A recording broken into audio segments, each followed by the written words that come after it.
Un saludo.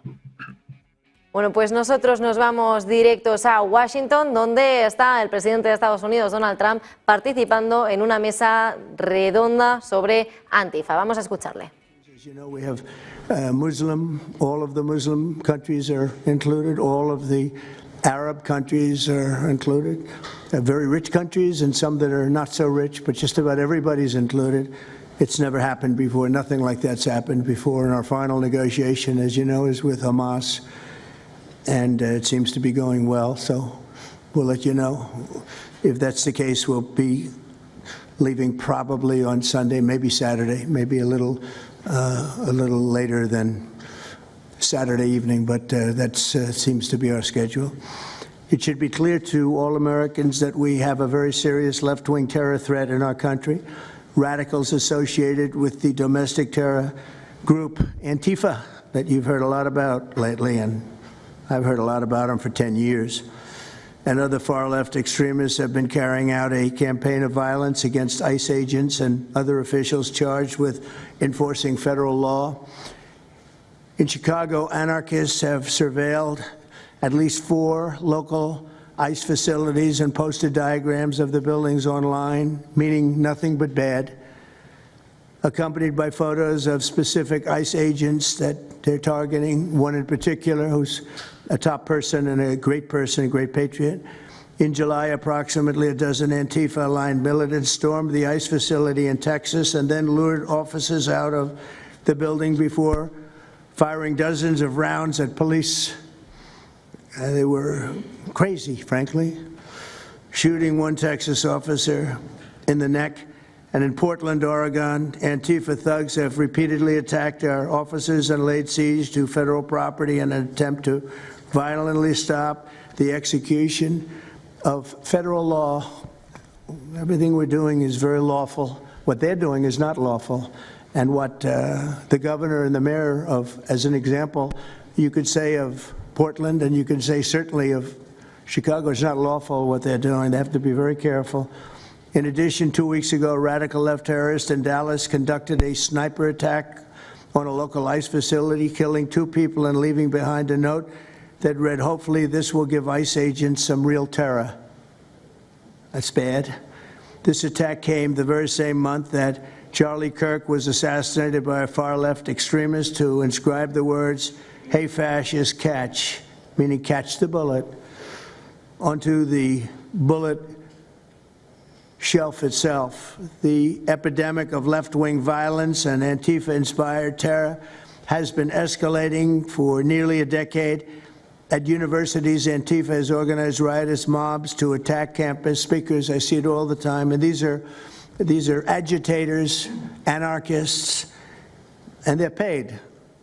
And you'll find that out. You'll be finding it out very soon. You should see what we have on these people. These are bad people. These are people that want to destroy our country. We're not going to let it happen.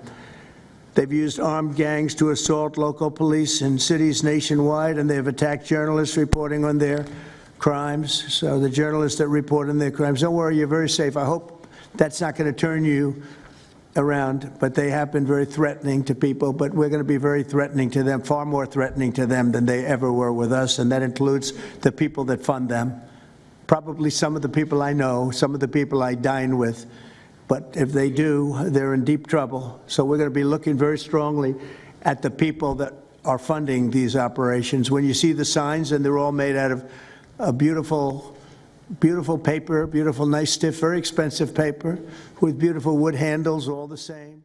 Bueno, pues ahí escuchamos a Donald Trump, el presidente de Estados Unidos, que acaba de decir que hay una buena posibilidad de éxito en Oriente Medio y que acaba de terminar una llamada telefónica.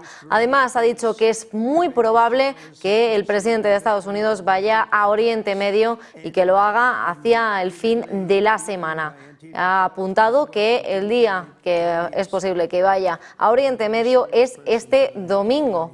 Así que continuaremos escuchando esas palabras de Donald Trump y actualizándoles con las noticias que vaya diciendo. Vamos a escuchar lo que dice. You're looking better than you do out on those streets, huh? You look much better. It's nice to have you. You feel a little safer here, I think, maybe. Well, not that safe because you have them. You have to worry about that. But thank you very much. Andy Ngo has been repeatedly beaten by Antifa, and including one assault that left him with a brain hemorrhage. Only days ago, Nick Sortor was assaulted in Portland by a flag-burning mob, and we've made it 1-year penalty for inciting riots. We took the freedom of speech away because that's been through the courts, and the court said you have freedom of speech. But what has happened is when they burn a flag, it agitates and irritates crowds. I've never seen anything like it on both sides, and you end up with riots. So we're going on that basis. We're looking at it from not from the freedom of speech, which I always felt strongly about, but never passed the courts. This is what they do: is they incite. When you burn an American flag, you incite tremendous violence. We have many examples of it. Many examples of it, and it's actually down on tape, and you see things happen that just don't happen unless it's the flag that's burning. Very recently, Katie Davis Court was hit in the face with a flagpole in Portland by an Antifa radical, leaving her with a very blackened eye. So, Katie, thank you very much, and I'd like to also say that I watched Nick. Where's Nick? Is Nick here? Right here. Nick? Hi, Nick. That was a rough time you went through. I hope you got my little note. I wrote you a note. Yeah, I really appreciated that. It helped a lot because it was a difficult situation. It was very stressful, and your note helped a lot. I truly appreciate it. I thought it was terrible, actually. I thought it was terrible. So we'll talk about it a little bit. Under the last administration, the Department of Justice targeted faithful Catholics, Christians, and patriotic parents as domestic extremists. They said, oh, they're extreme because they believe in God. They're extreme because they go to Catholic church, or evangelicals, where everybody was under the gun. Unless you were a really bad, sick person, then they left you alone. Under the Trump administration, we're going after Antifa criminals, and all who fund and support their campaigns are in serious trouble, and we have a lot of records already, a lot of surprises, a lot of bad surprises. It's people that you would never think. I want to thank Attorney General Pam Bondi, who, by the way, yesterday was incredible in Congress. It was amazing, and she just did it from the heart and the brain, because she's very smart, in all fairness. But she did it from the heart, and she did it an incredible. Everybody was talking about it. She exposed some of these fake senators, these terrible senators. People like Blumenthal that had a phony war record. For 20 years he talked about what a hero he was, and it turned out he never went to Vietnam. For 20 years he talked about being a hero in Vietnam. Then it was exposed when he said what platoon he was with, and it was exposed that somebody was watching from that particular platoon. They said he was never with us. And then he went out and he cried, and he was ready to drop out of the election. And disgraceful. And then he looks at people like Pam and he starts criticizing her, and she's a patriot. And they ought to do something with that. You know, we have a young congressman that's right now in jail for lying about where he went to college and other things. It was, you know, frankly not good. It was pretty bad. But it was nothing compared to Blumenthal. I mean, what Blumenthal did, he was for 20 years a hero, a great war hero. And then he sits back and, you know, sanctimonious kind of a guy, looks down, how dare you do this to the American public, you know? What a fake. But I thought Pam was incredible yesterday, as well as Secretary Kristi Noem, who's really out there courageously, and I appreciate it, Kristi, amazing what you're doing.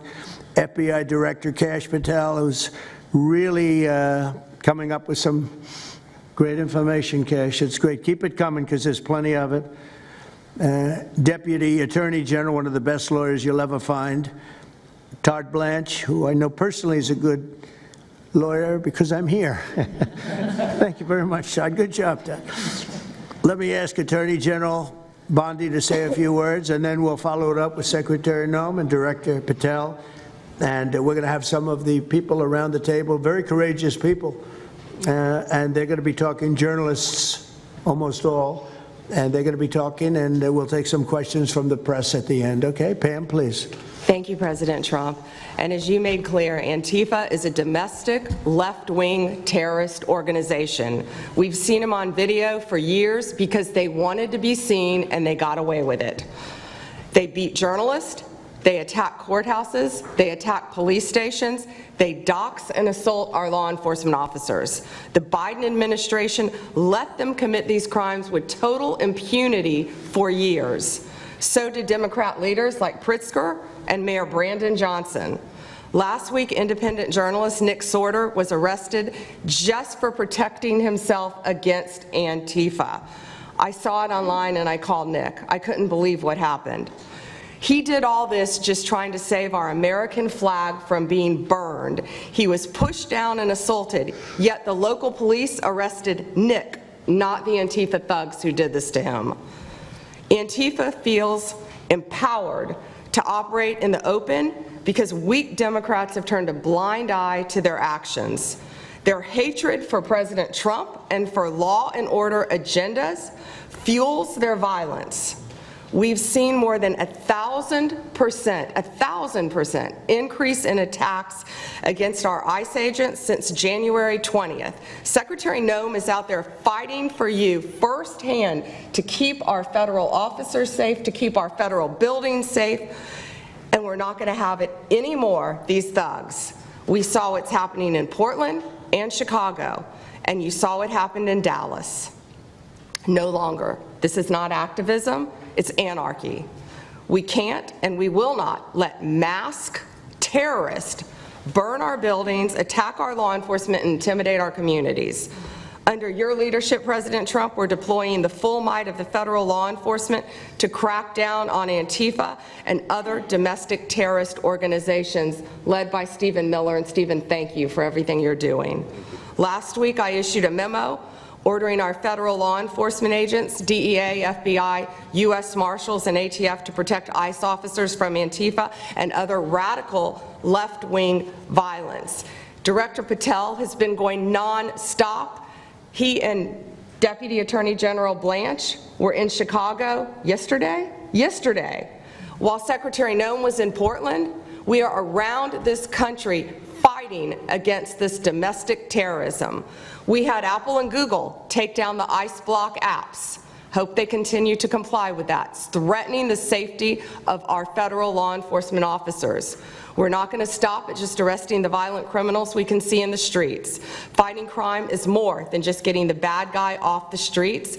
It's breaking down the organization brick by brick. Just like we did with cartels, we're going to take the same approach, President Trump, with Antifa. Destroy the entire organization from top to bottom. We're going to take them apart. Thanks to your bold leadership and the designation of Antifa as a terrorist organization, which is exactly what they are, Americans will no longer tolerate their unhinged violence. Thank you. Thank you very much, Pam. Christine. Well, thank you, Mr. President, and thank you for hosting today and focusing on Antifa and the terrorists that they are. Let's not make any mistake. These individuals do not just want to threaten our law enforcement officers, threaten our journalists, and the citizens of this country. They want to kill them.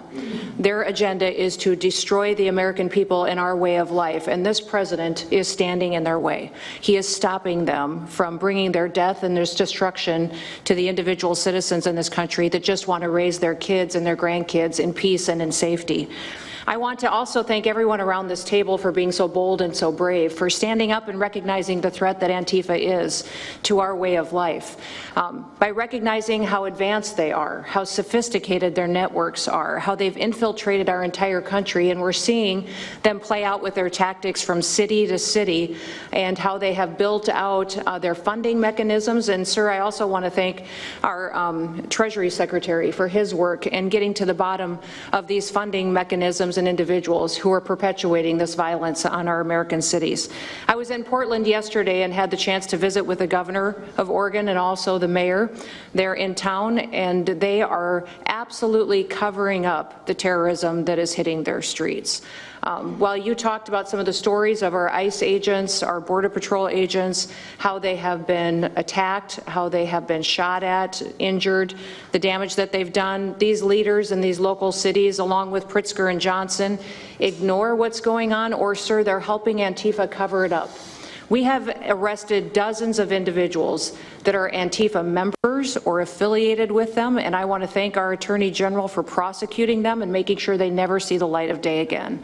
They have been so bold in making sure we're bringing those individuals to justice. One of the individuals we arrested recently in Portland was the girlfriend of one of the founders of Antifa, and that we are hoping that as we go after her, interview her, and prosecute her, we will get more and more information about the network and how we can root them out and eliminate them from the existence of American society. I want to thank the new journalists here today for telling their stories and for being able and willing to go to the streets and to cover what's happening here in America. Many times the legacy media has looked the other way, refused to tell the stories. The networks have not really focused on what this is and what damage it is doing to our country, and how this network of Antifa is just as sophisticated as MS-13, as TDA, as ISIS, as Hezbollah, as Hamas, as all of them. They are just as dangerous. They have an agenda to destroy us, just like the other terrorists we've dealt with for many, many years. And today is the day that we have a president that won't tolerate it and will stand up and fight for the American people. So thank you for being here, for being so bold, and for standing in the gap at such a time as this. It will matter, it will make a difference, and your life will be one of significance because of what you've done today. So with that, God bless you, and thank you, Mr. President. Thank you very much. Thank you. Cash, please. Thank you, Mr. President. Mr. President, the American people gave you a sweeping mandate in your victory in this election cycle, and they demanded safety and security for our citizens. And your administration, with your leadership, has provided us with the resources that we need, which is a whole-of-government approach to go after criminals absolutely everywhere, not just outside of this country, but within this country. And that takes a whole-of-government approach. The interagency seated up here with the Department of Homeland Security, our Attorney General, our Deputy Attorney General, and your White House staffers, and including Stephen Miller's leadership, has allowed us to go out there and map out these networks. What we are doing at the FBI is simple. It does not require rocket science. We are following the money. Money never lies. And that's what it's going to take to bring down this network of organized criminal thugs, gangbangers, and yes, domestic terrorists, because that's what they are. They are harming everyday citizens in every single one of our communities. And the folks you see here on the right and left, they're some of the bravest men and women we have today. They're reporting the stories live time because the mainstream media won't cover it. They're putting their lives on the line. They're standing up for the flag. The least we can do is stand up for them. So you have my thanks. I read more of your stories than I do theirs because you guys are putting out the truth. And we deserve a country where you are protected as equally as they are. We, in this FBI, will go after with the criminals with a vengeance. We will not rest until we find every single seed, money, donor, organization, and funding mechanism that we have. And I want to echo the Secretary's comments on Scott Bessent, who's allowing us to map out these networks through their financial criminal activities, which has been going on for decades. And I would like to remind the American public, they built this diseased temple of corruption over decades. And in 8 short months, Mr. President, you have crippled their foundation because of your leadership here, because of the interagency, because of people like Deputy Attorney General Blanche, and because of Attorney General Pam Bondi's fearless leadership to go after criminals wherever they are. They will not be able to hide. They were able to hide and conspire with prior administrations, and we are exposing their corruption from within. And we will go to every single city in this country under Operation Summer Heat and the other operations we are doing at the FBI to bring these criminals to justice. We will arrest every single one of them from whatever perch you sit in, private or public, no matter how your goal or your ambition is. It will be crushed by the Constitution because the American people deserve law and order, and that's what we're going to give you. Thank you very much, Cash. Great job. Maybe we'll start over here. Would any of you like to say something? Feel free. You can say it in front of a fine group of people, also journalists and reporters. You want to start? Sure. Go ahead. Absolutely. President Trump, members of the cabinet, really appreciate. Bueno, pues estábamos escuchando ahora mismo las palabras del director de la FBI, a Patel, que ha dicho que irá a todas las ciudades del país para llevar a los criminales ante la justicia. Donald Trump, que también se ha pronunciado durante este meeting que han hecho y que, bueno, dice que el Departamento de Justicia ha apuntado a los católicos fieles y a los cristianos y a los padres de los patriotas como extremistas domésticos. Dice Trump que bajo su administración van a perseguir a los criminales de Antifa y a todos los que financien y apoyen sus campañas. Donald Trump, que también ha hecho referencia a la epidemia de violencia que está viviendo ahora mismo su país, de izquierda, y del terrorismo inspirado por Antifa, que, pues como hemos estado viendo, ha ido aumentando durante casi una década. Dice que serán mucho más amenazantes a partir de ahora para todos aquellos que no lo fueron con ellos, y además ha incluido que eso apunta también a todos los que financian a esas organizaciones. Ha mencionado también a Oriente Medio, dice que el acuerdo sobre Gaza está muy cerca, que va a hacer una visita a Oriente Medio durante esta semana y que lo hará posiblemente durante el domingo. Dice que está tratando ya con gente de Oriente Medio sobre el posible acuerdo de paz, algo que, como digo, dice que se va a concretar y que hay muchas posibilidades de que esto ocurra el domingo cuando vaya a su visita Donald Trump. Bueno, pues nosotros vamos con otra información de última hora que nos llega, y es que Red Eléctrica pide medidas urgentes ante el riesgo de un nuevo apagón después de detectar variaciones de tensión. Bueno, pues la filial de Redeia, Red Eléctrica, ha detectado ya en las 2 últimas semanas variaciones bruscas de tensión en el sistema eléctrico español. Según el gestor eléctrico, estas incidencias podrían tener un impacto en la seguridad del suministro en el caso de que no existieran cambios. Ha pedido a la Comisión Nacional de los Mercados y de la Competencia, la CNMC, aprobar las modificaciones para reforzar este sistema. Además, pide elevar a audiencia pública estas modificaciones, ya que esas variaciones aún han estado siempre estas tensiones dentro de los márgenes establecidos. Y dice que pueden incluso desencadenar potencialmente desconexiones de demanda y generar así que terminen desestabilizando el sistema eléctrico. Bueno, pues el sector, que ha recalcado también que ese operador relaciona ya varios cambios bruscos en el programa, en particular de la generación renovable, y que también vincula estas incidencias con el tiempo de respuesta de generación proveedora de control dinámico de tensión. El endurecimiento de esas condiciones de prestación de los distintos servicios podría incluso resultar en una reducción de la oferta y con ella de la competitividad de los mercados, lo cual pues podría derivar en un aumento del precio de la energía. Bueno, pues nosotros continuamos con la mirada puesta a Donald Trump, por cierto que, como le ven ahí en Washington, ha hablado sobre ese posible acuerdo en Oriente Medio y que va a ir a Oriente Medio durante el domingo, durante esta semana. Vamos a seguir escuchándole. Thank you, sir. Mr. President, Brandy Cruz, you're going to hear us be very fired up today, and you can tell, and it's because some of us have been covering Antifa for 15 years and have never had anyone in a position of authority even acknowledge their existence. And I'll also tell you that I think that had you not done, the single most powerful thing you've done to deal with this scourge has been acknowledging that Antifa is a real thing.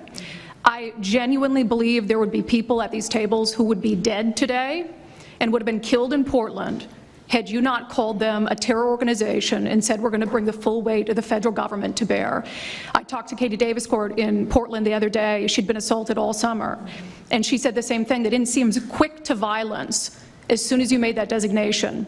So they're thinking in their heads, they're worried. There's been 24 or so arrested in Portland. They don't want to go to federal prison. There's this video of them, one of them who was in the face of an ICE agent, and then he's in custody shaking. Once you take the mask off, they're nothing. Right. And I was told by probably a dozen people not to tell you this. I'm going to tell it to you anyway, because it's relevant to what we're talking about. I'm living proof that you can recover from TDS. I had strong Trump derangement syndrome for probably 8 years. This is one of the reasons I recovered from it. And by the way, it's much better to not have TDS. I'm happier, I'm healthier, more successful. I even think I got a little more attractive after I got rid of my Trump derangement syndrome. Yes. You know, I'm a reporter in Seattle, and frankly, I could not care any less what any of you have to say about this meeting. Could not care any less. We're not here for you. I'm not here to convince any of you that Antifa is a real thing, because if you have not come to that conclusion by now, you are never going to come to that conclusion because you don't want to see it. And you're going to go and you're going to say it's a bunch of right-wing conservative influencers who are here spinning a tale. I was one of you. I was a mainstream reporter in Seattle for 10 years. I was a TV reporter on the streets doing my job, and I was still assaulted by Antifa. So it's not about being conservative, it's about people who go there and show what they're doing. And when I saw, after all those years, that the media wouldn't be honest about what was happening, that Democratic politicians wouldn't be honest about what was happening, I thought, well, gosh, if they're not being honest about that, maybe they're not being honest about President Trump either. And it opened my mind to just looking at things for what they were. And now I find you quite funny, actually. Now it's like I said, I'm much happier about it. But, you know, for me, again, I could not care any less the stories that they go to print. This is what I care about. We have 3.5 years. Nothing is guaranteed, although I think if Democrats keep it up, we'll probably have Republican presidents for the next 3 decades. But nothing is guaranteed, and so what I want to see over the next 3.5 years is a full court press to dismantle Antifa once and for all in a meaningful way. I know, Andy, we talked before this about some ideas. That's really what we want to, I don't care what the media says, I don't care what Democrats say. They will never wake up to this fact. So we want the federal government to take as many of these cases as possible, look at the interstate travel between Portland and Seattle when it comes to these people who are committing violent acts, and hopefully in 3.5 years, they will be a shell of their former selves. Very close to that, and it's Antifa and many others, unfortunately. Yes. There are many others, bad ones. Most have been named terrorist organizations. There are a couple that we're going to. But I think we've got it pretty well covered. But there are many others. But very specifically today, it's Antifa, and it's really bad. And we're going to get it cleaned up. Andy, do you have something? Thank you very much. I'm glad you no longer have TDS. I feel very good about that. Fully recovered. Thank you. Thank you, Mr. President and members of the Cabinet. I have a lot of gratitude and a little bit about my background. I'm born in Portland, Oregon, from there, and growing up, it's always been left-wing, very progressive, and I liked it. It had cafes and artists and those who lived a bohemian lifestyle. And in 2016, I was a graduate student at Portland State studying political science. I was an editor at the student paper there, a very progressive paper, and I was assigned to cover the election night demonstrations. Well, the elections night protests turned to riots, 3 days of violent rioting in Portland, and it was the first time that I saw groups dressed in black with their faces covered. This was 4 years before COVID. Some of them were waving the black flag of anarchism, some the red flag of Marxism, and within seconds they would ravage one street to another, to another, to another.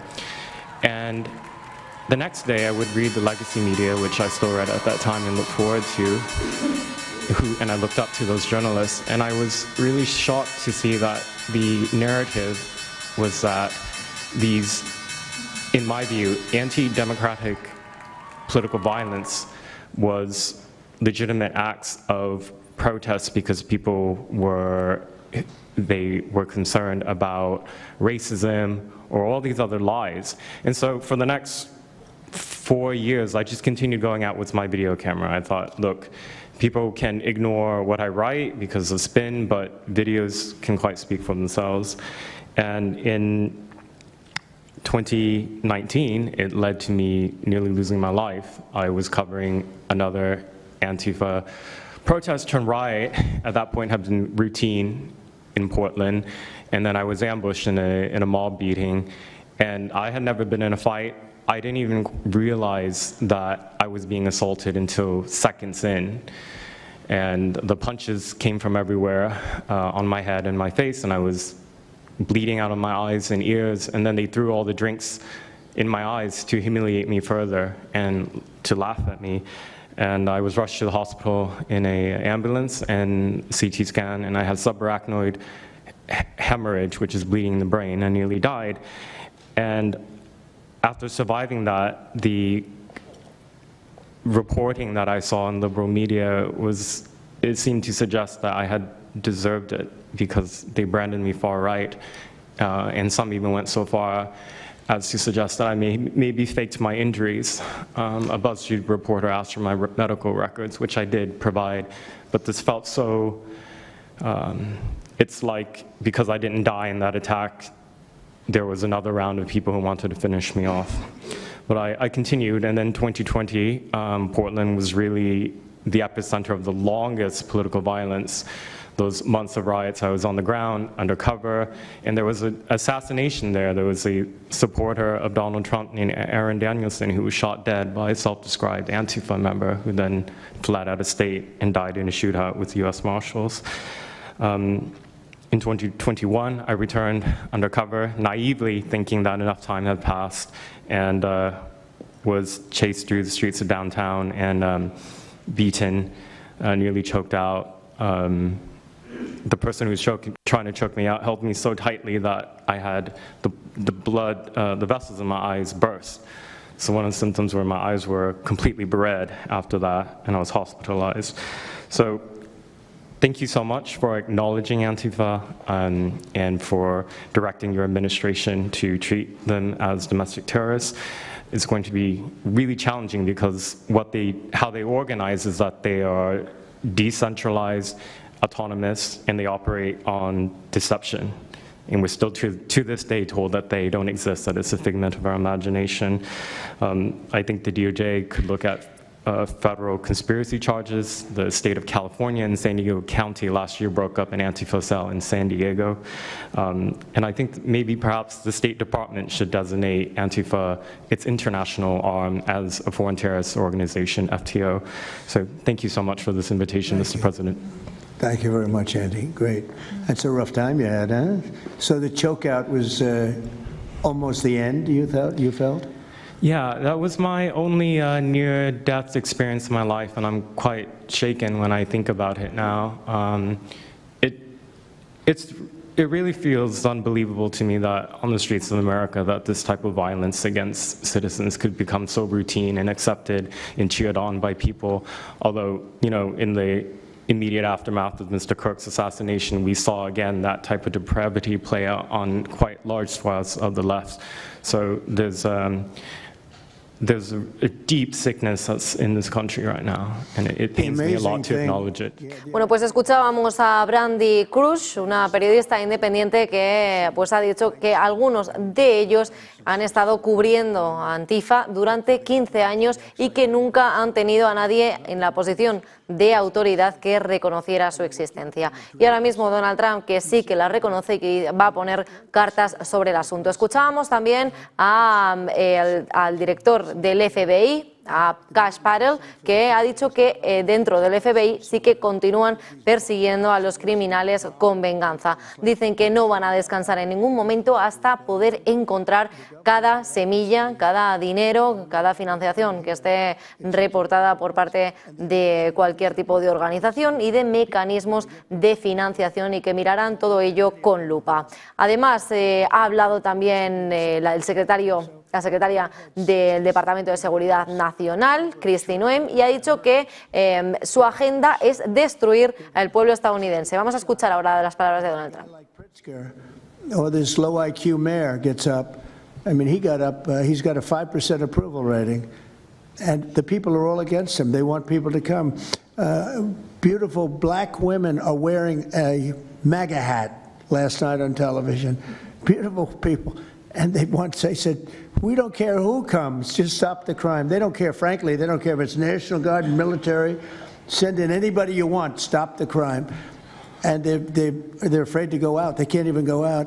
And then a guy like Pritzker, think of that, 50, 60, 70 people over a short period of time murdered, actually murdered, mostly gun violence, but knives, but gun violence, they're murdered, and hundreds of people shot. They had one weekend where they had like 18 murdered and 71 shot. But they said, you know what their excuse is? Yeah, but it was a long weekend. In other words, it was a long weekend, so that was okay. And then Pritzker gets up and he says, like, I don't know what they're talking about. We don't have crime here. They're crazy. I think actually they're petrified. You know, their families live there, everything else. I actually think they're scared. Pritzker was a failure in his family. They threw him out of the family business. The guy's a loser. But you know what? They actually, I believe they're scared. They're actually frightened for their lives. Jack, please say a few words. Mr. President. Mr. President, thank you so much for having us here today and holding this round table. Antifa is real. Antifa has been around in various iterations for almost 100 years in some instances, going back to the Weimar Republic in Germany.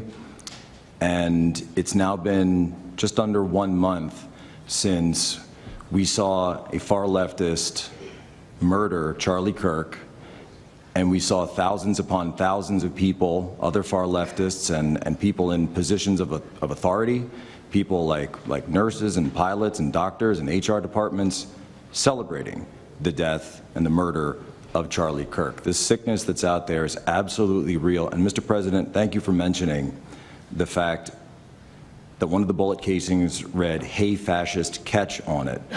One of the other bullet casings right next to that had Bella Ciao written on it. Now, Bella Ciao is a song that is known in Antifa circles as the international anthem of Antifa. And all of us around this room that have studied Antifa, we're very familiar with these symbols.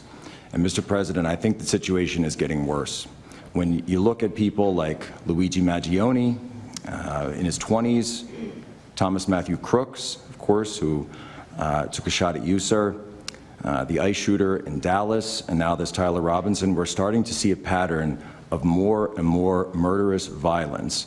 And this same violence is not just random. It is targeted assassinations, which are getting worse. And every single one of us in this room that goes out there, and obviously you as well, sir, and all the staff, we are now under that threat every single day. And working there at Turning Point USA, and I've spent just about the last month out there in Phoenix with Erica, with the family, with the team. And I will tell you this, Mr. President, even though going through something like that, which is an absolute nightmare, and people say, you know, what was it like to speak in front of all those people? It was horrible. Every second of it was horrible. But we're not going to quit. And Turning Point USA is continuing the tour that Charlie was on. We had 6,000 people when we went back to Utah. We had 5,000 people last night in Montana, if you can believe that. We are continuing to organize on campus. We are getting more and more people coming out in the face of this threat, knowing what happened to Charlie. But Mr. President, we need to do something about this, because I fear that the next one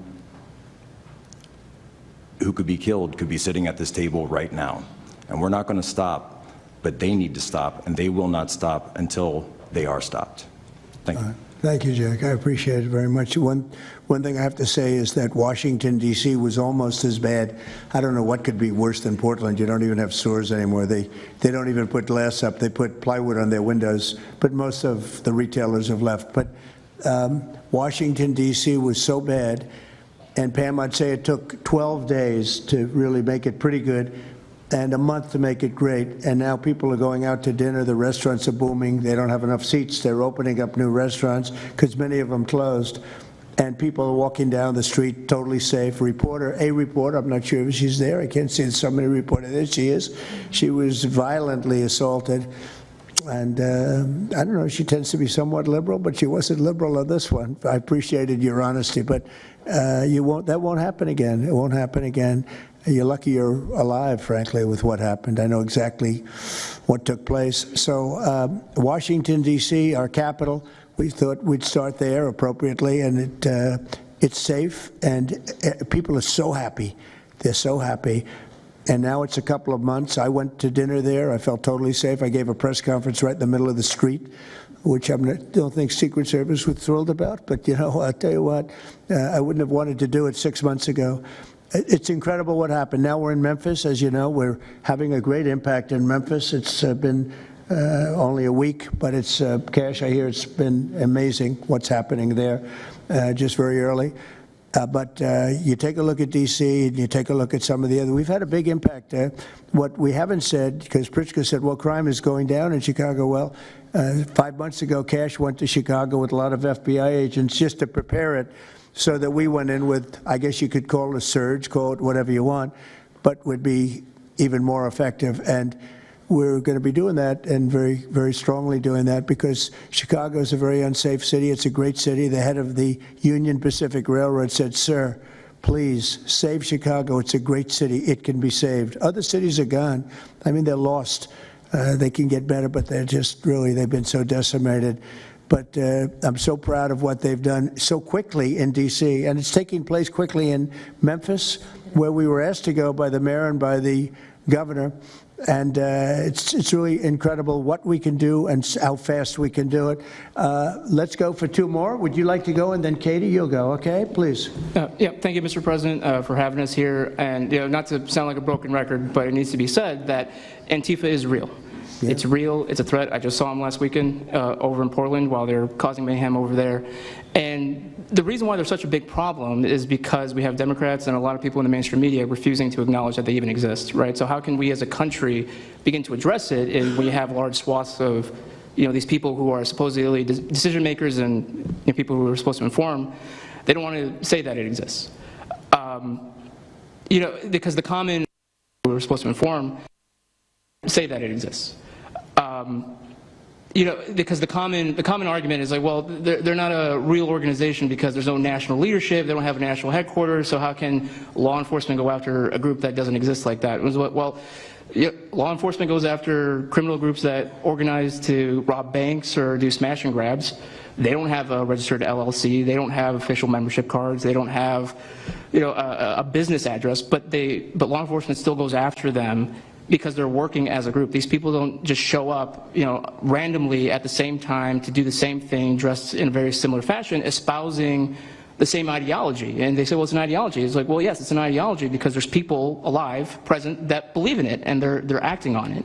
And so I've been very well aware of what Antifa's been doing. I was very busy during the riots in 2020. That was probably my most exposure to them prior to this year.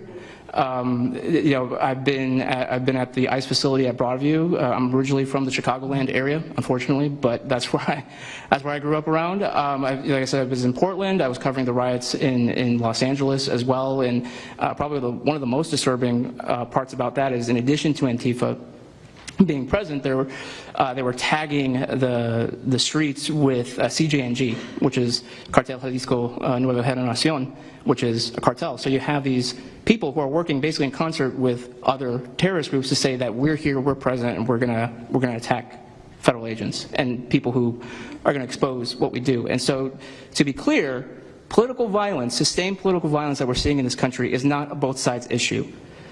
I was, I was at Charlie Kirk's memorial in Glendale recently. Conservative gathering, totally peaceful.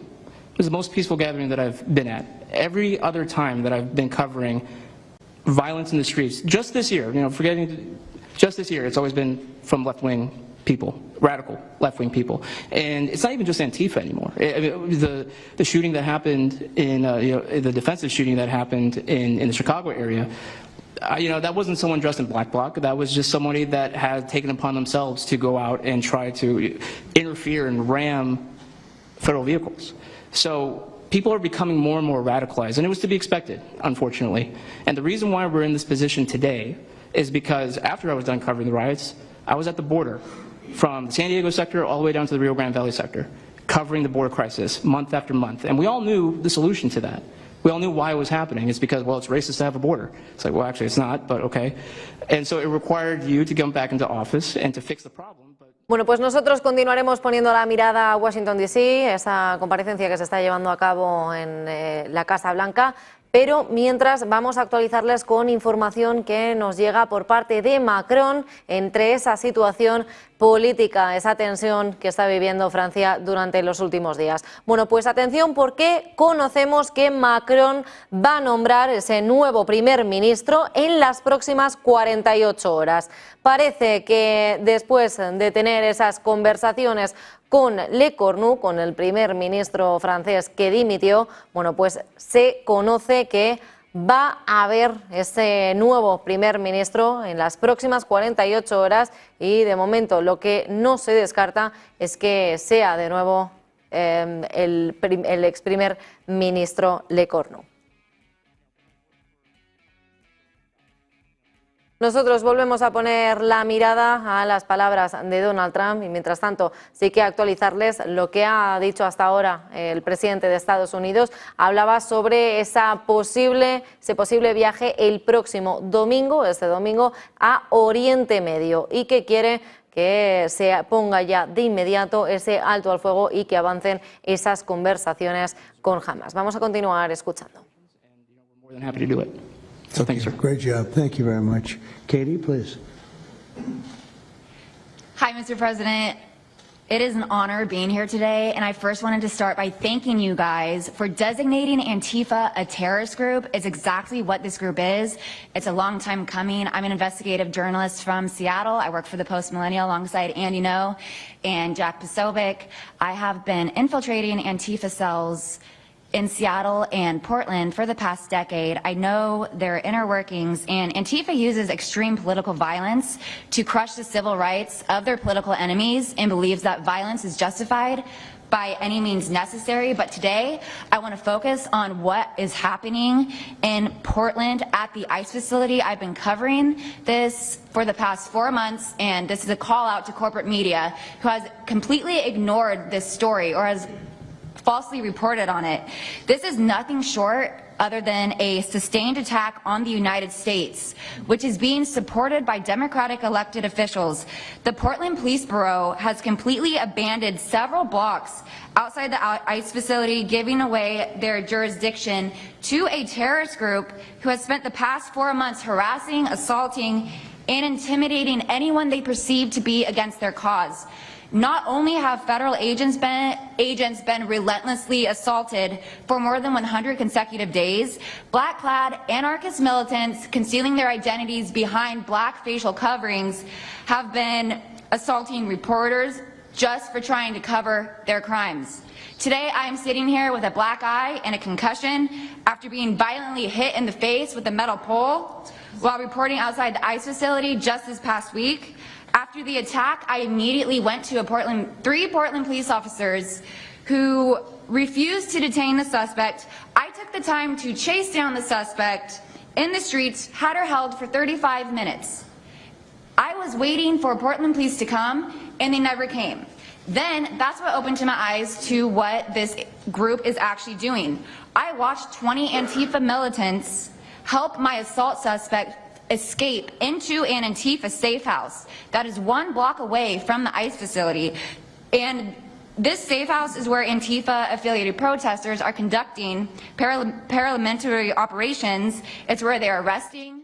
Bueno, pues información de última hora, la que conocíamos ahora mismo. Macron, que va a nombrar ese nuevo primer ministro y lo hará en las próximas 48 horas. Busca aprobar también ese presupuesto antes de final de año. Según ha anunciado, el presidente francés anunciará ese primer nuevo ministro en las próximas 48 horas. Observa además que todavía existe un camino posible para aprobar ese presupuesto antes de que acabe el año, antes de ese 31 de diciembre, y que cumplirá con el objetivo de déficit establecido para este año. El ex primer ministro Le Cornu, que ha señalado que ha mantenido esas conversaciones con Emmanuel Macron sobre el sistema de pensiones y que sigue siendo, sin duda alguna, uno de los principales puntos de bloqueo del gobierno. Le Cornu, que ha advertido que resolver este tema va a ser clave para garantizar la estabilidad política y económica del país. Y nos vamos con otra última hora relacionada con el ministro de Asuntos Exteriores de Rusia, con Sergei Lavrov, que ha declarado que el liderazgo de Siria está interesado en mantener esa presencia rusa en el país. Según ha informado el Ministerio de Asuntos Exteriores en una entrevista con el proyecto de Puentes al Este, ha explicado que esto también aplica a unas nuevas bases militares. El presidente ruso, Vladimir Putin, que ha declarado repetidamente que no se podrán oponer a los deseos de los líderes sirios, pero que sí que parece que junto a varios países de la región estén interesados en mantener su presencia allí. Lavrov, que ha añadido que el asunto se tratará con el presidente interino de Siria, con al-Sahara, en la primera cumbre ruso-árabe programada para el 15 de octubre. Rusia, que ha mantenido su presencia militar en Siria después de ese derrocamiento del expresidente del país, Bashar al-Assad, en diciembre del año pasado. Pues esa es la información que nos llega, que, como digo, el primer ministro de Asuntos Exteriores de Rusia, Sergei Lavrov, ha declarado que Siria sí que está interesada en mantener la presencia rusa. Bueno, pues volvemos a escuchar al presidente de Estados Unidos, que está en la Casa Oval. Vamos a escucharle. The reality is that it was an extremely violent period of time, and for the last 10 years, Antifa has been wreaking havoc on law-abiding and innocent American citizens, and it needs to end. Now, I'm with Turning Point USA. It's an honor to be here, Mr. President. Thank you guys so much, everybody in the administration, for giving us a seat at the table, because the media has not only been demonizing us for so long, but immediately after the brutal assassination of our founder, Charlie Kirk, our Turning Point USA chapters have seen an uptick in violence across the nation as Antifa chapters that are embedded in our universities go and target them. It's been extremely difficult to report on the ground, and for a long time I was afraid to go to Portland because I knew that the only people who would have my back, like Julio said, were one of my friends on the ground because there is no police force there. I was terrified to go because I knew if I got shot or stabbed, and I have been assaulted, I've been mobbed and robbed in Austin, Texas by Antifa, that nobody would come to help me. So my plea to the entire administration, especially to the DOJ, is every single radical left-winger who is in front of the ICE facility in Chicago, in New York, in Portland, please make sure that you use the full force of the law to come after each and every single one of them, because it is us being soft on left-wing violence that has fomented all of the terror that we have seen in this country, and it is the left-wing getting away time and time again with assaulting law-abiding American citizens that has led us to this place. So truly, to the Americans that I speak to on the ground, they feel completely abandoned by their state and local government. So please step in. You have Americans begging for the National Guard. And to the media over here, please report on the truth. Please do your jobs. I'm an American citizen. Everybody at this table simply views ourselves as American citizens who have an iPhone and the will to actually tell the truth. So please take your job seriously and tell the truth to the American people. And thank you for letting me be here on behalf of Charlie to continue his legacy of cleaning up the country. Thank you, Mr. President. Thank you very much. Appreciate it. Wow, you feel very strongly, I can see. I'm mad. I got beat up so many times, Mr. President. My friends have gotten beaten up, and I want to cry right now from happiness because we have been completely ignored for so long. For almost 10 years, we've been getting assaulted on the streets. I have watched children cry as their parents have been attacked on the streets. That should not be happening at our nation's capital. So please, again, the DOJ, please utilize the full force and go after each and every single one of these people. Fantastic. Thank you very much. Great job. Impassioned. That's important because you should feel like that. Please, go ahead. Mr. President, thank you for having us here and bringing together this panel of brave journalists, everybody on this side of the room. And no one can speak to the violence better than these people here. So I think we know that this is not just a story about violence and chaos, as you alluded to, Mr. President. This is a money story. And at the Government Accountability Institute, my colleague and I, Peter Schweitzer and our team, we followed the money, and we followed it to the top of what we call the protest industrial complex, Riot Inc. And we found a network of NGOs. It's not just the Soros network, the Open Society network, it's other funding networks, the Arabella funding network, the Tides funding network, Neville Roy Singham and his network, Foreign Cash. And it's also big left-wing funders. Some of them are not citizens of this country. Mr. Hans-Jörg Wyss of Switzerland. They're pouring money into this entire ecosystem. And so I want to share 3 money facts with you about what we call Riot Inc. Number 1, like any corporation, Riot Inc. has many divisions. It doesn't just have the Antifa boots on the ground division. It has PR divisions. It has marketing divisions. It has a very well-funded legal division to get these boots on the ground back on the streets as quickly as possible. But it does have those investors that I mentioned. Number 2, we have identified dozens of radical organizations, not just the decentralized Antifa organizations, but dozens of radical organizations that have received more than $100 million from the Riot Inc. investors. These would be the lawyer groups. These would be the groups that advocate for calling good, honest Americans fascists, etc. And then 3, I think the most shocking thing is that we have found that more than $100 million in U.S. taxpayer funding has flowed into these funding networks, including at least $4 million to these very groups themselves, not just Antifa types, but There was an event in Atlanta called Stop Cop City. Over 60 rioters were charged with domestic terrorism. These groups received money for that from both the billionaire class as well as taxpayer money. So one other thing, this money helps fund the decentralized crowdfunding platforms. These are ways that Antifa, the John Brown Gun Club of Elm Fork, which had links to that attack on the ICE facility, the Socialist Rifle Association, and just because they don't have LLCs or EIN numbers doesn't mean they can't get paid. Some of these funding platforms, crowdfunding platforms, are funded by this network that we call rioting. So again, I want to thank you for your leadership, for the whole cabinet's leadership on this. We're going to keep following the money and appreciate everything you're doing, sir. Do you know the name of any of the funders? Do you know the names? Because if you do, I'd like you to give them to Cash or Pam. Absolutely. Or Christy. Yeah, we'll do that. As soon as you can. That's all of you. Because you probably know the names after a certain period of time. You tend to find out. But these are people that do not have good intention for the country, and that's treasonous probably. So if you could, very important, if you could do that, that would be great. Nobody would know better than you. You'll figure it out. Thank you. Please go ahead. Yeah, my name's Nick Shirley. I'm 23 years old. I'm a 100% independent YouTube journalist. And over the past year or so, I've been able to go to 15 countries. I've hung out with people in the gangs of Brazil, in the favelas, in the prisons of Secot. But yet the most dangerous places I have been here in the United States, unfortunately. And I've had the opportunity to show people about the protest Antifa here in the United States, and there's nothing organic about what they are doing here in the United States. I've watched people be bussed in from states. I've watched the same lady at a protest in Atlanta be bussed to a protest in DC and then in New York City. There's nothing that is honest about what they are doing, and they have signs. I've seen the same signs here in DC and in London as well. It's a big organization and corporation that they're running. And people may wonder, like, what's the threat to us as Americans if we go? Well, you'll be labeled as a fascist, you'll be labeled as a Nazi, and they'll wish death upon you, because they wish death upon me. And just last week in Portland, Oregon, I watched a lady get trapped in her car, surrounded by Antifa, and her sister messaged me after seeing the video. She said, the only reason I think my sister was safe is because you were there recording.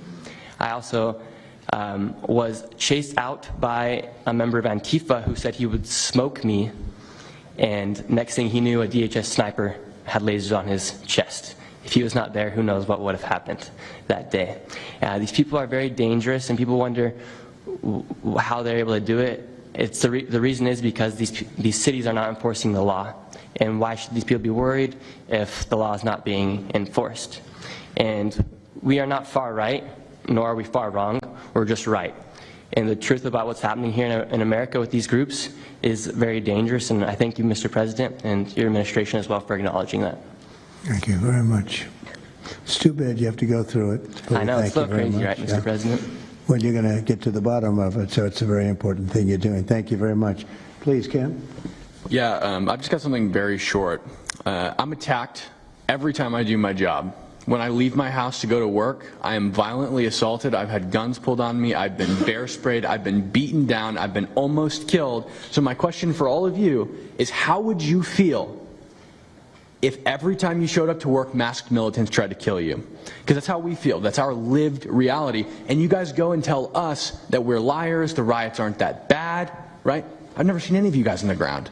In fact, I've never seen anybody representing the companies you work for on the ground. You guys come to us for interviews that never get published. Stop saying we're lying. We're not. We risk our lives every day to do the job that you guys are too afraid to do. What network would you say is the worst, if I could ask? Oh man, yeah, that's a real tight spot. Honestly, it's a simple question. And it's just... Well, there's a lot of people in this pool, and I would say I'm not talking about Fox. I'm not talking about Newsmax or any outlet that resembles them. So I'll let you guys put the pieces together on who I'm exactly talking about. Who would you say? Which network? MSNBC for sure. Oh, they're terrible. I agree. That's CNN, probably close. Yeah. Yeah, I'd rate it that way. Yeah, MSNBC. That's Brian Roberts. Yeah. That he allows that to happen is a disgrace. Absolutely. And CNN is second. Yeah, second. I would say CNN is not quite as bad as MS. MSNBC is not really a news site anymore. Oh, MSNBC is sick. They're sick. Well, sir, it's also else? just the stories that they publish about what's the ICE enforcement operations that are so heavily slanted that it's no longer, as I was saying, no longer just Antifa, but Americans that are becoming radicalized. So they've been very irresponsible with how they've been reporting. Who is on that? MSNBC, for example, they're... Would you rate them the worst? Probably. Who would you rate second? Well, they ran a story about an operation in Southern California about how a father of 3 Marines was arrested, and they made it seem like they just did it because he's brown. But there's video of that same man charging at the agents with a weed whacker. Now, I've worked with weed whackers back in the day, and you don't want to be on the receiving end of one of those. So that's why he was arrested, but the story was presented as if it's a brown guy just simply being arrested. And I've been around ICE agents, and I'm a citizen, so I feel fine. But it's just that's why. It's not just Antifa. It's not happening in a vacuum. It's working in conjunction. I think they work in conjunction with some of the media. I think ABC is very bad. I think NBC is very bad. And CBS has a new owner, so we have hope for CBS. CBS has a great new owner, my opinion. But as I will tell you, ABC is terrible. NBC is terrible. NBC's MSNBC too. They changed it. They moved it over legally so they couldn't be tainted by the words MSNBC, but they are absolutely terrible. There are a lot of them. What about independents? Independent networks. They're a little bit better, but I would say that we're an example of how you don't need to be part of a super large company to be able to do just basic journalism. All you got to do is sit and record, and you'll let the story play out. And that's why they hate us. That's why Antifa targets us. Well, I watched a level of dishonesty that's incredible, where answers are changed. Like just before the election, an answer was changed by Kamala. She gave a horrible, death-defying, election-defying answer. And they took the answer out and they replaced it with another answer that she gave 5 minutes later, having to do with a different subject, but at least it wasn't election-defying. No, the level of dishonesty with the media is incredible, whether it's on Antifa or many of the other groups. You're talking about Antifa, and I know that's close to your heart because that's the one that's most affecting you, but there are others that are as bad or almost as bad as Antifa, having to do with different people, different sections of the world, but it's terrible. We're not going to let it go on in this country. We're not going to let it go on. And a big problem is not all of them, but some of the networks out there. And you do wonder why. You really do. Okay, please. Go ahead, yeah. Mr. President, thank you again. Thank you. My name is Jonathan Cho. I am an investigative reporter for Frontlines Turning Point USA. I'm also a senior fellow at Discovery Institute in Seattle. And I cover far-left extremism as well as the homeless drug crisis in America. And I find it oftentimes those worlds intersect. And hot off the presses, what I wanted to bring to your attention today is a report from a Capital Research Center here in D.C. Bueno, pues ahí escuchábamos a Donald Trump, el presidente de Estados Unidos, que ha dicho que Chicago puede ser salvada y otras ciudades que ahora mismo pues han desaparecido, como por ejemplo Memphis, que también parecía tener varios casos de tensión, varios asesinatos también, que ahora mismo dicen que están siendo controlados y que de la misma manera se van a hacer lo mismo en la ciudad de Chicago. También han hablado sobre centrarse en lo que está sucediendo en Portland, en las instalaciones del ICE, que llevan ya 4 meses cubriendo este tema y que necesitan poner fin a todas estas amenazas que están soportando desde Portland. Dicen que Antifa es real y que es una amenaza por la cual están sufriendo demasiadas personas. La razón por la que es un problema tan grave, han subrayado que es porque tienen a los demócratas y a mucha gente en los grandes medios de comunicación y que se niegan a conocer su existencia. Donald Trump, que precisamente mencionaba a la CNN y decía que era un disparate escuchar lo que decían en ese medio. Bueno, pues continuaremos escuchando las palabras de Donald Trump y en el momento en el que ocurra especiales noticias de última hora, conectaremos de nuevo. A deeply embedded connection with the homeless housing nonprofit game in America, connected to Antifa and the far-left activists. And finally, I just wanted to say that all of our resources at Turning Point USA and Discovery Institute are at your disposal, and we will continue again to carry on the legacy of Charlie Kirk. He would have wanted us to pursue and chase the story. Well, he was a good friend of mine, as you know, and he helped us get elected. Us, it really is us. It's even some of them, but not too many of them, not enough of them. And did you notice when we mentioned CNN and MSDNC, the cameras went off. 2 of the cameras immediately went off, but they're not going to cover it anyway. The problem we have is that this is a very important meeting, but you'll see very little press about it. These are major statements being made by major people, including the people right here, and you're not going to see too much about it. They don't like to cover this kind of thing. So it's very dishonest what's going on there. I think the press is a big factor. Please, go ahead. Thank you, James. Mr. President, thank you so much for having us all here to bring attention to this matter. You know, you did mention MSDNC, CNN, a handful of those other outlets that have been lying about, I mean, various things, but especially what ICE, the brave men and women over at ICE have been doing. I was talking to Antifa members in Portland the other day, and you know, a lot of these people genuinely believe, they buy these lies, and they genuinely believe that they're fighting against literal Nazis and not brave men and women that are putting their lives on the line to basically, you know, enforce basic immigration law, right? That everyone seemed to agree with up until maybe a few years ago, a handful of years ago. So once again, thank you so much for having me. My name is James Klug. While my primary job is traveling around the country, having conversations with Americans about various political topics and issues, you know, I have had a lot of run-ins with Antifa over the last 5 years. And I do think that Antifa is a primary reason why many conservatives are afraid to go out and protest and make their voices heard and maybe bring friends and family to a demonstration and exercise their First Amendment right, because they are literally deathly afraid. And I talk to these people all the time. They're afraid of militants showing up in black bloc and hurting them and their families. And, you know, I've personally witnessed Antifa assaulting hundreds of police officers. I've witnessed them firebombing police departments and federal property. I've witnessed them making death threats against federal agents, police officers, journalists. I think I've witnessed every single person here, maybe not personally, but I've seen them get, you know, hunted down and attacked. And so, you know, this is a group that is responsible for a good percentage, if not a majority, of the violent riots in 2021 and 2020 when Democrat mayors had a kind of a hands-off approach with these left-wing militants.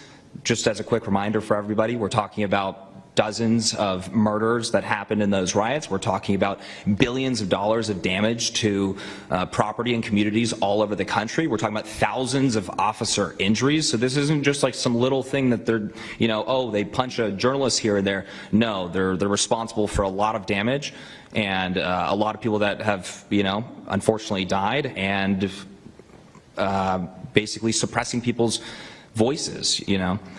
And so what I did want to talk about is to get this footage, almost every single person in the room here, to get this footage, you have to go undercover because you are at risk of being beaten or worse. You have to go undercover. You have to film low-key to capture them committing crimes. This is stuff that the mainstream media was not doing and has not been doing. They'll show when Antifa is maybe it's a little bit more peaceful, and they'll show when it's more mellow, but they'll remove the cameras when things get violent and it's actually dangerous to be here. And I have personally witnessed legacy media vans showing up at a riot 300 yards away, getting out of the vehicle, filming for 30 seconds, saying something like, you know, fiery but mostly peaceful, packing up, and to add insult to injury, you have Democrat politicians that are saying it's just an idea, right? That's all this is, so it's just an idea. After all of this chaos, it's just an idea. Well, that idea has threatened to kill me and many of my friends that are here today. So, Mr. President, thank you so much for bringing this to the forefront, and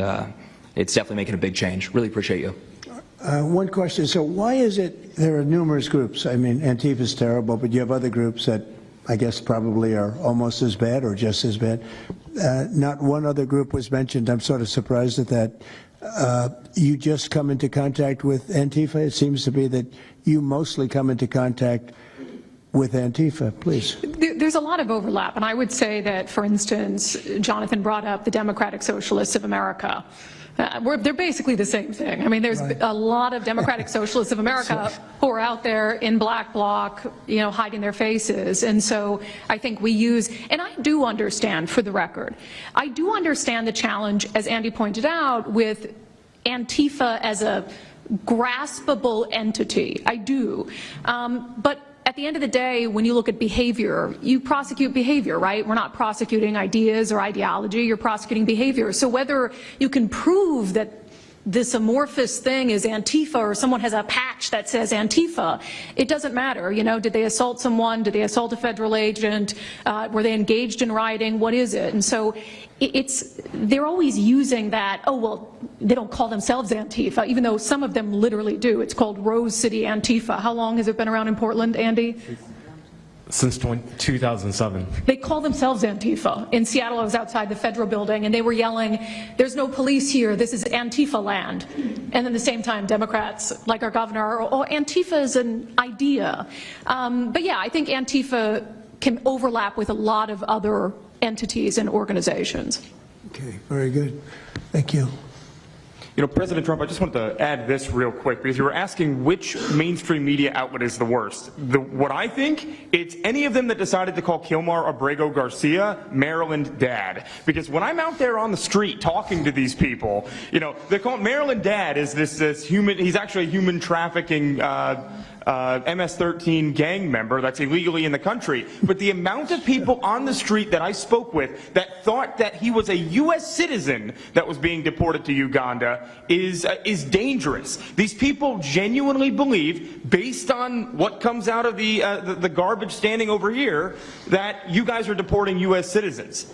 So that's what's causing all these problems. So when you have a governor like Pritzker in Chicago, where you have Illinois, which is in a lot of trouble, Chicago's there, you know, potentially a great city again. It's not great now, but it could be great again. That's why we have to get there soon, because eventually you can't do that.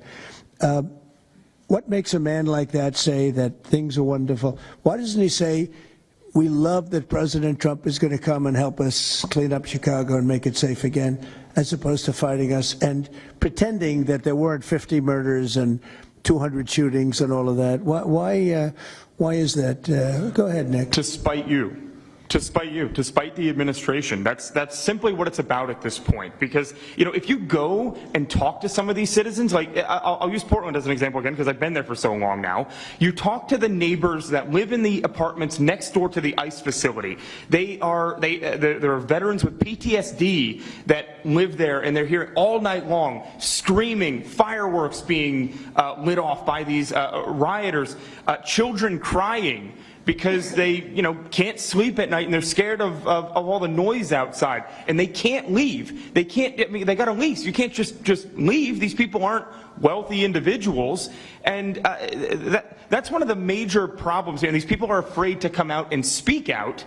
And they're getting no help from their government at all. They've been begging for the noise ordinance to be enforced outside of their apartment complex for months now, and the city of Portland has ignored them every single time. The victims are, as I said, they're afraid, but the governments aren't doing anything because they want to spite the administration. It's all political. And the politicians make you feel like you're foolish, like there's something wrong. Like, how could President Trump be saying that about Chicago? And yet the night before you see that, you know, 11 people were shot, 5 people died, and you have him talking about like it's a wonderful situation. They make you feel guilty. And a lot of people don't get over that. They just don't get over it. I think they convince the people. Do wealthy people leave too or not? Places like Portland, are the wealthy people leaving? People that can leave, are they leaving? I think that they're moving to the areas that have been gentrified. I mean, the Oregon governor, when she was saying, we don't need Trump here, she's walking around, it's a very tight shot, if you notice that. And she said, Portland's just fine, you know, look at me. And they'll focus on the couple areas of Portland that are very nice. Well, she was saying that, and there were explosions in the background. Yeah. I mean, there was a reason they cropped it in. Explosions in the background. Sir, anybody have anything else to say over here? Yeah, well, just the protesters that you... Oh, sorry. And then we'll get, should we be taking questions, or is it just a waste of time? Because they can ask questions, but, well, there's Brian, he's good. But you know what? In a way, it's a waste of time, because if you give a great answer, they don't put it on. If you give a horrendous answer, or even if you give a great answer, they make it sound like it's not a great answer. They're very dishonest. Go ahead, Nick. Yeah, and I think part of that dishonesty comes from what they see. For instance, I've never been asked to go on any other show besides Fox News. My clips go viral everywhere, but they've never even asked, like CNN's never asked, MSNBC's never asked. And a lot of times when I go to hotels, I'll stay and I'll watch like MSNBC. Fortunately, their ratings are terrible. They are terrible. MSNBC is dying, and CNN is dying like a dog. And poor CNN, they're so pathetic. It is very pathetic. You ever see their anchors in the evening? That nobody ever heard of them. Where do these people come? I could take anybody off the street in Washington, D.C. that do a better job. Yeah, it's not hard to show what's going on these days. You literally have an iPhone and you can post it on X. They don't believe in the star system, you know. It's just one of those things, right? Okay, Nick, you finished, Nick? Yeah. Are you finished, Nick? Good job. Thank you very much. Well, you've been through hell, I tell you that, but you're really incredible patriots, incredible people. Go ahead, please, Brian.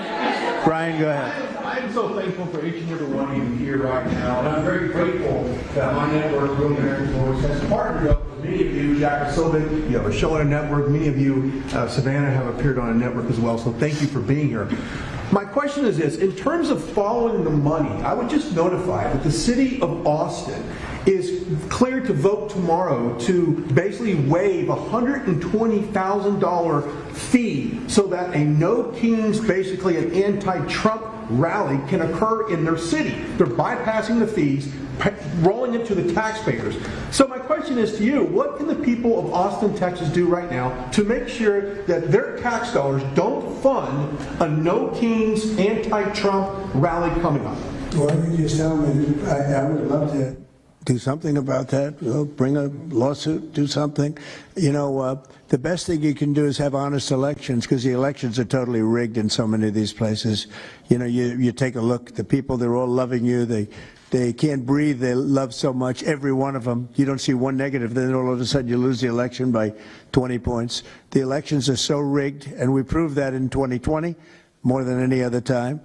But even the last election, there were areas that I won by much more. We won in a landslide, but I actually won in more of a landslide than we thought. I said, you got to get out, make it too big to rig. And fortunately, the people made it too big to rig. They tried. They tried. But the biggest thing you can do is have honest elections. You know, if you don't have, and you need great media. You need borders. Wait. You need borders. You need honest media, you need honest elections, and you have a great country, and you need all three of them. Yeah, go ahead. Also, that Lieutenant had ties to all these radical groups that you talked about inside here, so thank you for removing. I would like you to make a big deal, though, if they're waiving a fee, but I guarantee they wouldn't waive it if it was it's not Trump. If it were a conservative rally, they wouldn't be waiving it. So maybe you can look into that, Pam. Todd? Mr. President. That sounds like one for Todd, Pam. Go ahead, Todd. Good luck.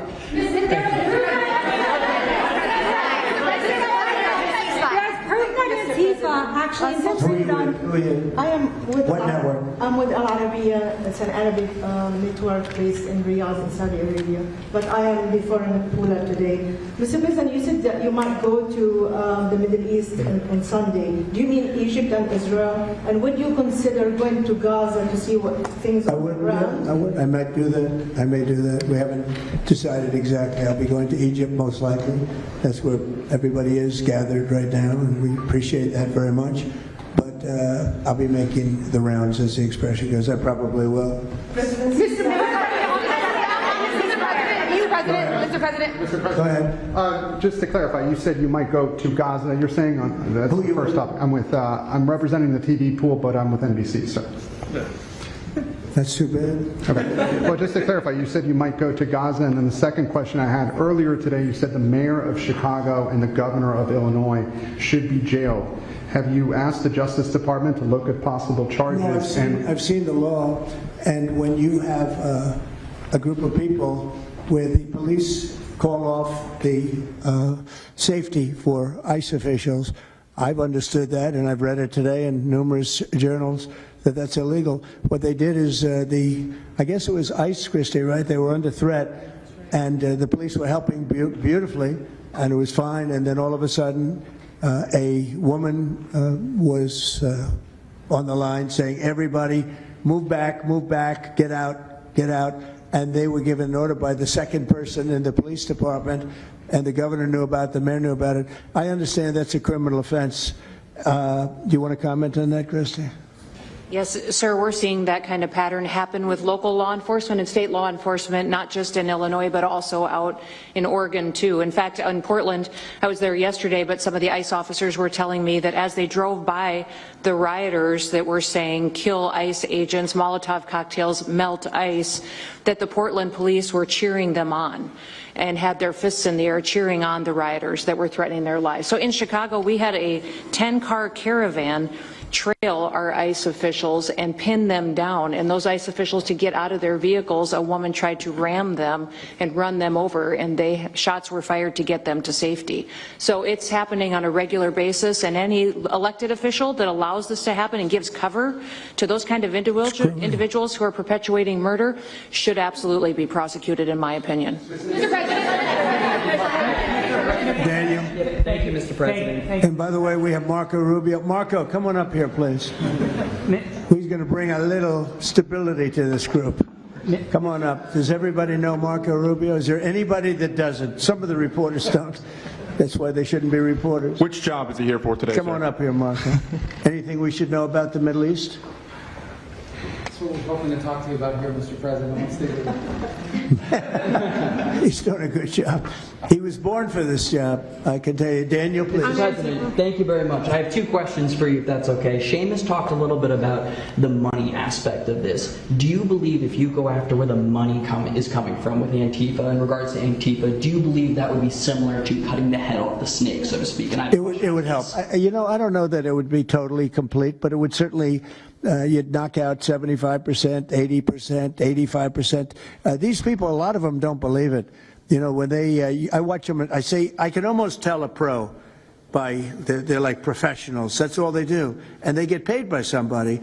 I think it would knock out a lot of it. Yeah, not all of it maybe, but a lot of it. And then a follow-up to that is a lot of the people who we've listened to over the last hour, they've emphasized that Antifa, it's not necessarily this big organized thing. It's a bit ambiguous. It's deorganized. I think that's one of the words that Andy used. What is the challenges of going after a group that makes it intentionally difficult to go after and find? That could be for you, the Attorney General, anyone up there. Well, they're smart people, and they deceive. A lot of them are crooked people. A lot of them have been staying out of trouble their whole lives, and they've been bad from the day they were born, frankly. But these are sick people. Pam, go ahead, please. Well, they're smart, but they're not smart enough. Oh, my microphone's broken. They're smart, but they're not smart enough.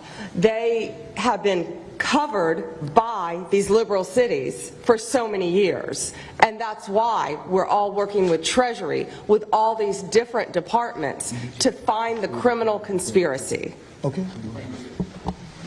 I'm just giving. Yeah, I was just given a note by the Secretary of State saying that we're very close to a deal in the Middle East, and they're going to need me pretty quickly. So I will take a couple of more questions. Please. Thank you, sir. I also have two questions for you, if I may. Have you given any more thought to possibly suspending habeas corpus to not only deal with these insurrectionists across the nation, but also to continue rapidly deporting illegal aliens? Yeah, it's suspending who? Habeas corpus, sir. Oh, I don't know. I'd rather leave that to Christy. What do you think? No, sir, I haven't been a part of any discussions on that. All right, go ahead. In the ceasefire. This is CNN speaking, by the way. So, are you know, this is one of the worst reporters that you'll ever see. I don't even want to take a question. It's a waste of time. Go ahead. Mr. President, how will you decide which workers get back pay and which workers do not? Well, we're going to see. Most of them are going to get back pay, and we're going to try and make sure of that. But some of them are being hurt very badly by the Democrats, and they therefore won't qualify. Go ahead, please. What will the administration do to foreign and people organizers and funders who are located overseas? Go ahead. In the yellow, please. So the Nobel Peace Prize will be announced on Friday. You've been nominated by many world By many, many countries, that's right. countries as well as the hostage families. Do you think you will win? I have no idea. I mean, look, I did settle. Marco would tell you we settled 7 wars. We're close to settling an 8th. And I think we'll end up settling the Russia situation, which is horrible. 7,000 people died last week, by the way, in Russia, between Russia and Ukraine. I think we'll settle that. So I don't think anybody in history has settled that many, but perhaps they'll find a reason not to give it to me, you know? Perhaps they will.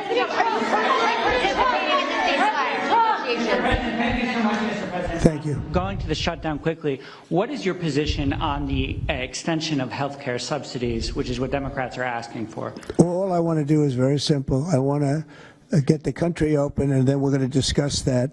And we'd like to, Obamacare is a horrible mess, and it has been from the beginning. We want to make it better, stronger, even if it costs more money, we want to make it better. The Democrats want to make it worse. The Democrats want to approve health care for illegals coming into our country, many of them coming in from prisons and mental institutions and drug dealers. They want to give them health care. We don't want that for our people because that's going to destroy the health care that we already have.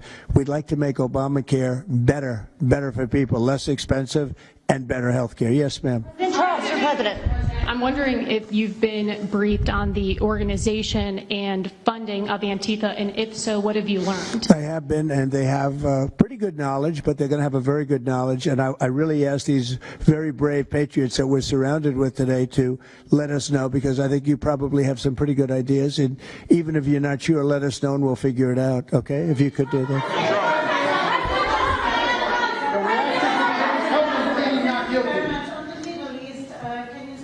You're from Italy? No, I'm from France. Can you specify how close we are to the deal? Would that be announced today, tomorrow? And do you want to see the hostages released before you travel to the region?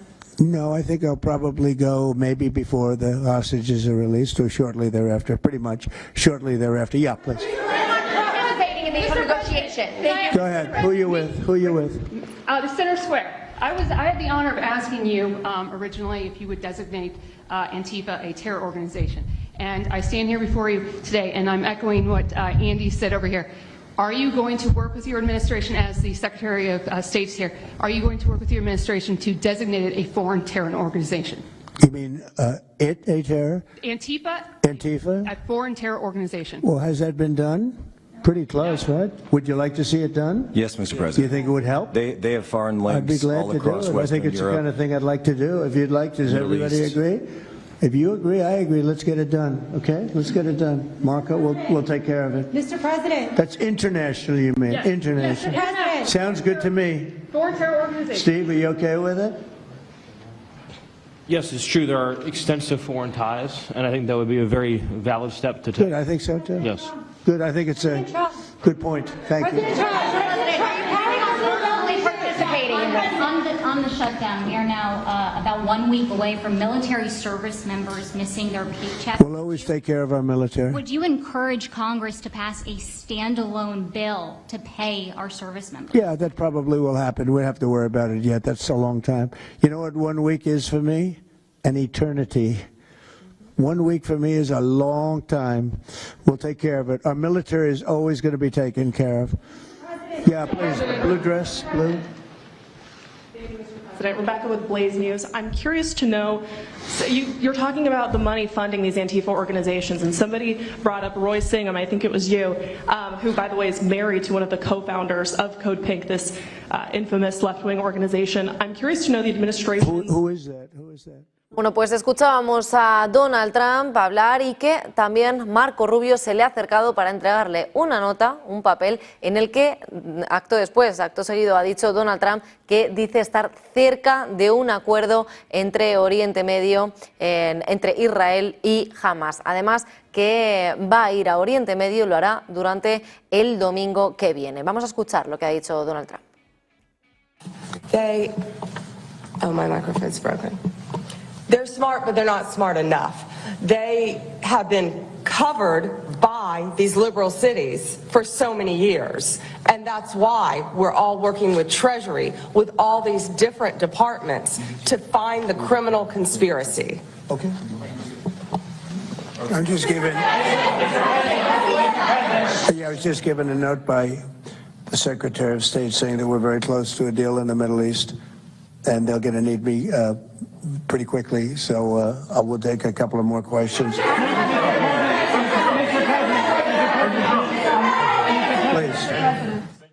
Bueno, pues volvemos a escuchar las palabras de Donald Trump en esa rueda de prensa en Washington. And CNN, I think they're very dishonest, unbelievably, like a waste of time even talking to them. But I have to go now to try and solve some problems in the Middle East, although I'm very well represented by our Secretary of State. He could probably do an even better job than me. But who knows? We don't want to take any chances, so we're going to go and do that. If you'd like, Pam, would you like to stay for another 5 minutes, 10 minutes while we have all these great people?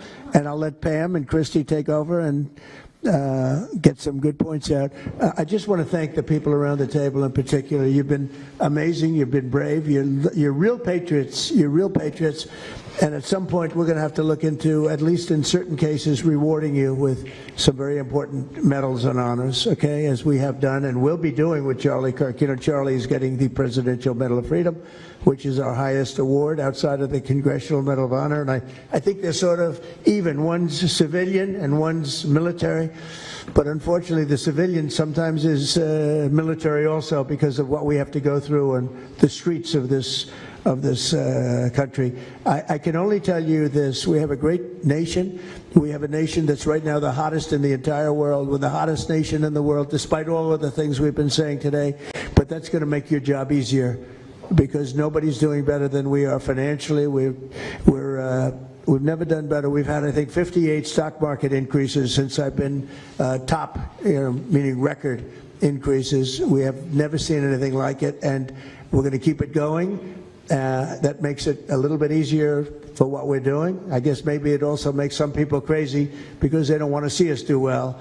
But we're the hottest nation anywhere in the world, and we were a dead nation 1 year ago. I say it all the time. We were a dead nation. Now we're the hottest nation in the world, and that's said to by every leader. One of the reasons that we have every country already signed up or just about to sign, every country in the world on this whole mess we have going over with Hamas in the Middle East and all of the things you see, is they respect our nation. A year ago, you wouldn't have been able to get it. You certainly couldn't have gotten it with Biden. You didn't know where the hell he was. But a year ago, you wouldn't have been able to have a situation like this. So I just want to thank the people around this table, and certainly the officials around the table, because they've been incredible. They've been brave. And I watched yesterday, Pam, and I watched a little bit. I thought it was so good. I rounded up and I watched it late in the evening because I thought you were fantastic yesterday. You really, look, you had some wonderful senators, some great politicians asking you very fair questions, and you had some real slime balls.